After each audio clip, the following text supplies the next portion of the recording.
Bismillahirrahmanirrahim. Assalamualaikum warahmatullahi wabarakatuh. Alhamdulillah, segala puji bagi Allah Subhanahu wa taala telah memberikan kita nikmat ya, masih bisa berjumpa kembali. Baiklah, kita lanjut pertemuan kita pada materi asam basa.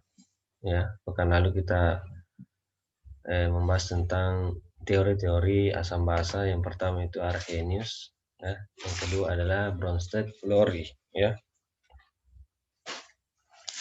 Dimana kita ingat kembali kalau teori asam basa Arrhenius yaitu apabila dilarutkan dalam air menghasilkan ion terurai ya, terurai ion hidrogen atau H+. Nah, kalau dia H+ berarti asam basa, identik dengan asam ya. Sebaliknya kalau dia basa atau dari terionisasi, kalau dia dilarutkan dalam air dia terurai menjadi ion-ion hidroksida atau OH-. Kemudian Bronsted-Lowry, kalau Bronsted-Lowry itu adalah identik dengan donor proton ya. Donor proton atau akseptor proton. Kalau proton di sini ya itu tadi ion hidroksida H+ ya. Kalau dia memberikan ion H+-nya, nah ia merupakan senyawa asam. Kalau dia menerima, nah dia senyawa basa. Dalam teori Bronsted-Lowry ini terkenal yang namanya asam dan basa konjugasinya. Nah, kita lihat ini reaksinya. Jadi kalau ada reaksi asam HCOOH ditambah dengan basa, basanya di sini yang bertindak adalah air ya. Ini air H2O ya. Kenapa dia bertindak sebagai basa? Karena dia akan yang menerima nanti H+ ya. Dia menjadikan asektor. Nah, kalau dia asam, kemudian dia melepaskan ion H-nya, maka pasangannya itu merupakan basa konjugasi. Jadi asam pasangannya adalah basa konjugasinya. Nah, di sini sudah terlepas ion H+-nya. Jadi sisa H-. Hanya ini diberikan kepada H2O sehingga menjadikan H3O+ ya. Yang tadinya dia 2 hanya hidrogennya kemudian menjadi 3. Nah, plusnya mana? Nah, ini plusnya di sini. Jadi ion H3O+. Nah, yang tadinya dia basa menjadi asam konjugasi. Nah, itu yang dimaksud dengan asam basa pasangannya ya, basa atau asam konjugasinya. Sebaliknya ya, NH3. NH3 di sini akan menerima nanti ion hidrogen. Nah, H2O di sini bertindak sebagai apa? Sebagai asam. Jadi dia akan mendonorkan H+-nya. Nantinya dia NH3 kemudian menjadi NH4. Ini 4-nya, ini dia menuliskan itu harus dibawa ya. Harus dibawa sini ya, 4-nya H+. Jadi amonia. Kemudian H2O tadi di sini dia H2O 2-nya, kalau dia sudah mendonorkan hidrogennya maka sisa 1. Nah, sehingga menjadi OH-. Nah, jadi ini merupakan basa konjugasinya. Itu untuk teori Bronsted-Lowry. Jadi identik dengan begitu ya. Kalau dia Bronsted-Lowry itu berpasangan ya. Kalau bukan asam dan basa konjugasinya atau basa dan asam konjugasinya.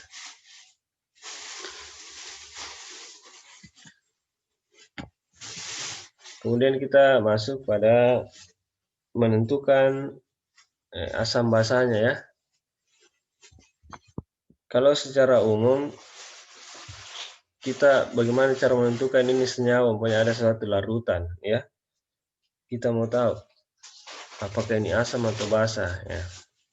paling gampangnya itu ya itu tadi kita lihat dari ciri-ciri sebelumnya asam bagaimana, kalau asam bagaimana kecut, ya.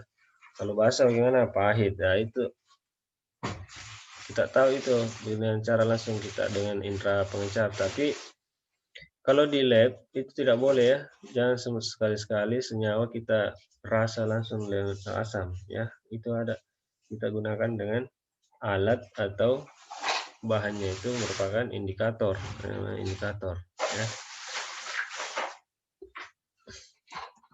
Nah, jadi indikator di sini merupakan zat yang dapat memberikan warna yang berbeda dalam larutan yang bersifat asam atau basa. Jadi dia akan terjadi perubahan warna. Kalau kita kasihkan itu indikator, pasti ada perubahan warna ya.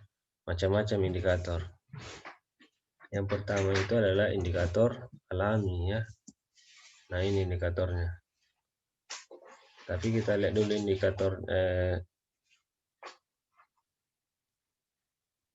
ini kalau lakmus ya, indikator universal macam-macam ya.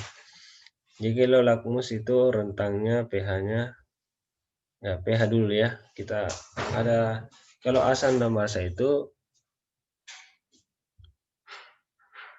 sangat identik dengan pH, kata pH itu pH power of hidrogen ya, atau bahasa Indonesianya itu kekuatan hidrogennya ya,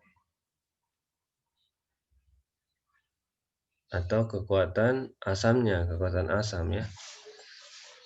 Semakin asam ya itu semakin. Nah, pH itu ada rentang dari 1 sampai 14 ya.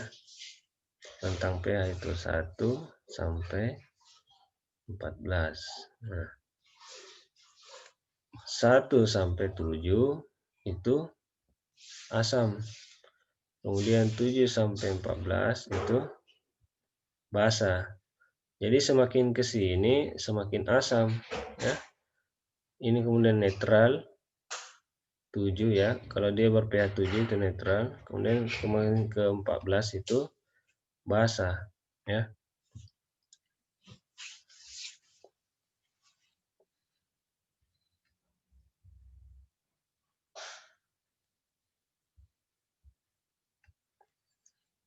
Kita lihat pada contoh. Nah, indikator alam dulu ya. Di sini agak salah ya anunya indikatornya. Kalau dia ditetes ini cuma ada 2. Jadi kita lihat ya. Jadi umpamanya sabun kita teteskan dengan indikator alam, dia berubah menjadi macam-macam warnanya ya. Ini cuma tidak diberikan warna yang lain, jadi dia cuma kasih warna biru, jadi identik dengan basah. Kalau air sabun dia identik dengan basah ya, pahit ya. Kalau diteteskan itu tadi indikator alam, dia berubah warnanya ya. Perubahan warnanya itu begini.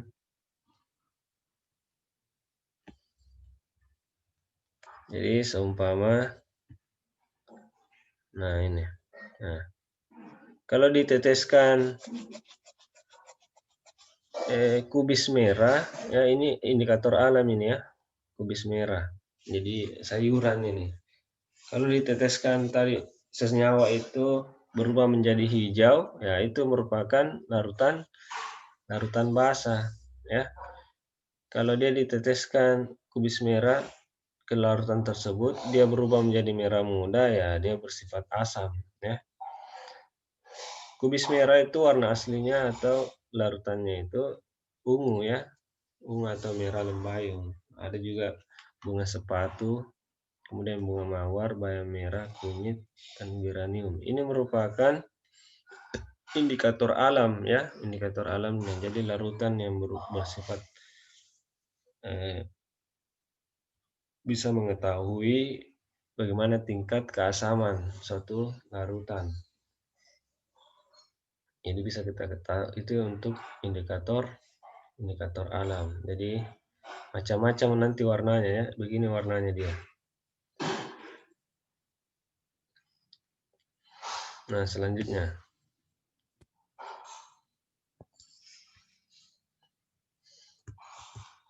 Jadi seperti tadi ya, kalau dia diteteskan itu gitu ya, dia langsung berubah.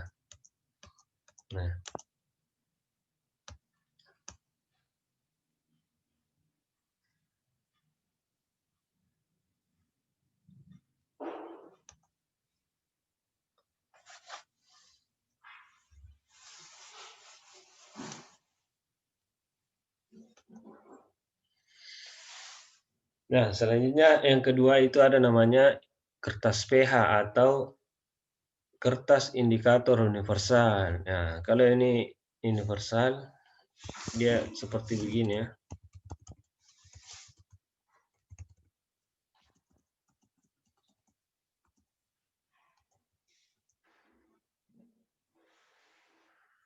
Seperti mana tadi?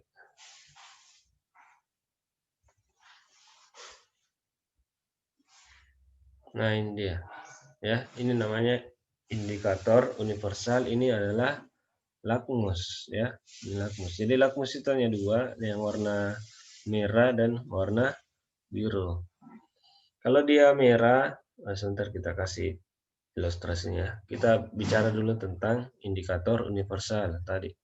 Kalau universal dicelupkan, maka di sini kelihatan langsung dicocokkan warnanya. Nah, nanti kita praktekkan di sekolah, kalau di kelas, kalau sudah tatap muka ya. Atau bisa kita lihat di YouTube ya, cara penggunaan indikator universal. Jadi di sini ada angka 1 sampai 14 ya. Kalau 1 sampai 7 di sebelahnya ini merupakan kalau dia cocok warnanya dia masuk ke dalam larutan asam ya. Sebaliknya kalau 8 sampai 14 dia cocok di sini warnanya, maka dia bersifat basah. Beda halnya dengan lakmus ya. Lakmus cuma mengetahui dua saja, dia apa biru kah atau merah. Kalau larutan tersebut kita lihat contohnya ya untuk lakmus.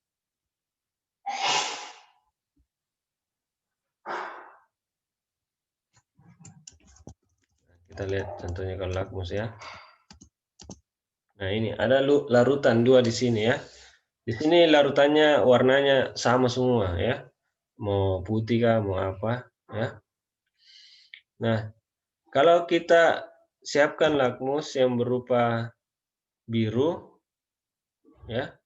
Larutan tadi yang dua itu biru atau merah, kita celupkan kepada larutan tersebut yang biru, pasti dia berubah warna ya. Kalau biru menjadi merah, maka sifatnya asam ya, karena dia bisa berubah larutan lakmus biru menjadi merah ya. Kemudian kalau lakmus merah kita celupkan di larutan tersebut, ternyata dia menjadi biru, berarti larutan tersebut merupakan larutan basah.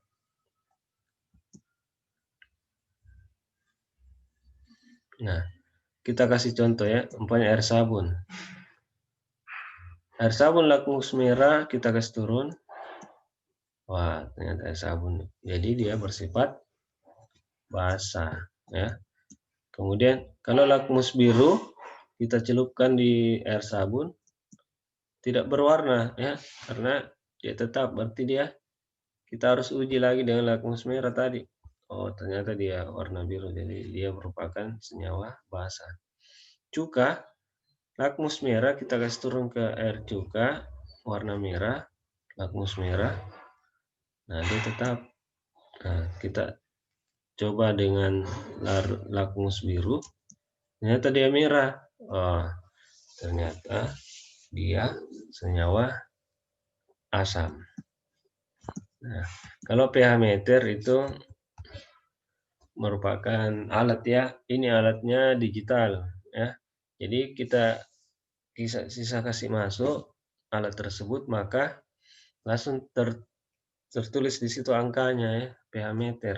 Ada angkanya di situ, rentangnya. Jadi rentangnya itu antara 1 sampai 14. Oke, sekian dari pertemuan ini. Jadi ada dua materi kita. Yang pertama itu lanjutan dari Bronsted Lowry. Kemudian yang kedua itu adalah menentukan pH ya dengan menggunakan indikator ya, baik menggunakan indikator alami maupun indikator universal ya, yaitu lakmus dan pH meter. Sekian dari saya, Bapak. Assalamualaikum warahmatullahi wabarakatuh.